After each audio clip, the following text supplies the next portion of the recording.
Hey guys, it's Brother Matt. I hope you've had a great week, and I hope you're enjoying our video devotions that we're having each week. I know it's not the same as all of our normal stuff that we normally have here at the church, but I hope you're having fun with these videos and the activities that go along with them. We've got a really good one this week, and so we're going to talk more about the challenge that goes with tonight's lesson in just a few minutes, but I hope all of you will participate this week.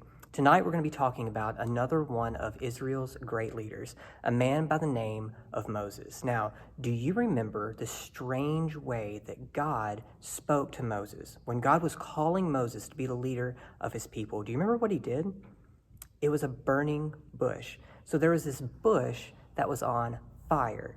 But the cool thing is, the strange thing is, that the Bible tells us that even though the bush was on fire, it wasn't being consumed, which means that it wasn't burning down into a pile of ashes. Well, it was through that burning bush that God called out to Moses to say, Moses, I need you to go to Egypt. I need you to speak to Pharaoh, tell him to let my people go, and then lead my people back to the promised land. Well, Moses had all kinds of excuses. He had all kinds of questions. He said, God, I'm not the right one for this job. I'm not a leader. You need to pick somebody else.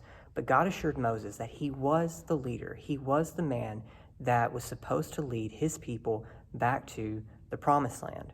Well, one of the questions that Moses had was a very important question, and God had a pretty amazing answer for Moses. So tonight we're going to read out of Exodus chapter 3, verses 13 through 15. And it says, Then Moses asked God, If I go to the people and say to them, The God of your fathers has sent me to you, and they ask, What is his name? Well, what should I tell them? And God replied to Moses, I am who I am. This is what you are to say to the Israelites. I am has sent me to you. God also said to Moses, Say this to the Israelites. The Lord, the God of your fathers, the God of Abraham, the God of Isaac, and the God of Jacob has sent me to you. This is my name forever. This is how I am to be remembered in every generation. So Moses' question was, God, they're going to ask, who are you? They're going to say, who is this God that we are supposed to be following? What do I tell them? And God said, my name is I am. Now, we know that name a little bit differently. Have you ever heard the word Yahweh? Well, that's God's name. And Yahweh means I am. And throughout all of Israel's history, this is how they knew God, as Yahweh. Now, fast forward to the New Testament, when Jesus was on earth and he had started his earthly ministry. He had a favorite phrase that he liked to say on several different occasions. Do you have a guess as to what that might be? Well, it was I am. And on at least 7 different occasions in the Gospel of John, Jesus said, I am fill in the blank. I am the good shepherd. I am the bread of life. And when he said that, the people caught on to what he was saying. They knew that he was claiming to be God. Some people liked it, some people did not. So let me read you 2 of those instances where Jesus said, I am. In John 11, verses 25 and 26, Jesus said to her, I am the resurrection and the life. The one who believes in me, even if he dies, will live. Everyone who lives and believes in me will never die.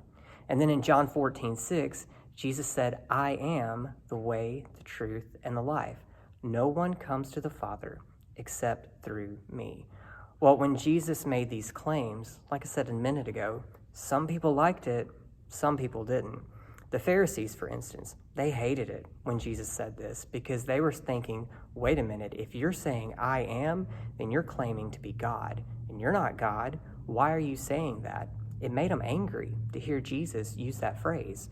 Well, the thing was, Jesus really was God. It was them who had missed it. But because they were so angry at Jesus, they brought out false accusations against him.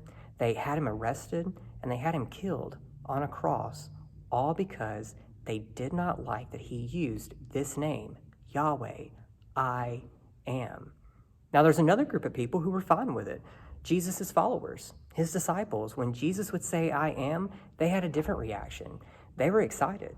They had this great sense of hope and encouragement because they knew that this was their Messiah. this was God. This was the one who was going to save them from their sins.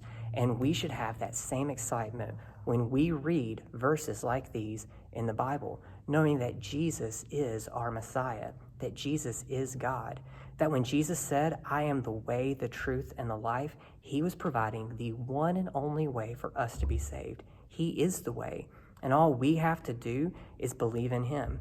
And if we do, then he promises that we will have eternal life with him forever in heaven. He's also the resurrection and the life.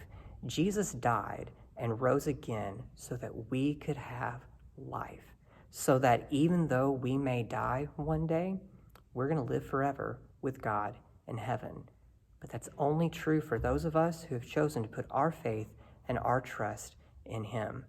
But statements like these give us hope and encouragement, just like it did for the disciples, because Jesus is our great I am, who gives us eternal life.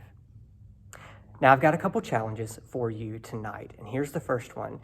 Parents, in this post, there is a link that you can click on to download tonight's worksheet, and it's Mad Lib.